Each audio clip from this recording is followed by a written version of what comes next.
Hey everyone, welcome back to another video. If your CPU fan is error, how you can solve this, I'm going to show you in this video. So guys, without wasting your time, let's start this video. So you can see in my screen, CPU fan error, press F1 to run setup. So how you can solve this problem? We need to press F1 to run setup. Now press F1 to run setup. Now you can see our BIOS. From here, we need to go advanced mode. Simply click on here, or you can also press F7. Now I'm going to press F7.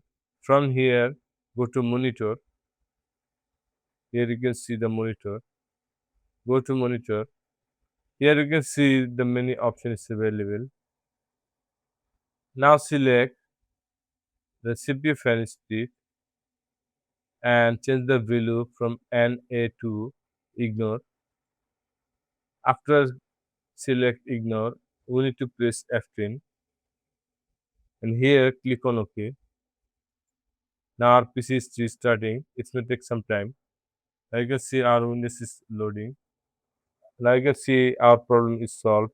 So guys, if I press my password, then I can easily enter my Windows.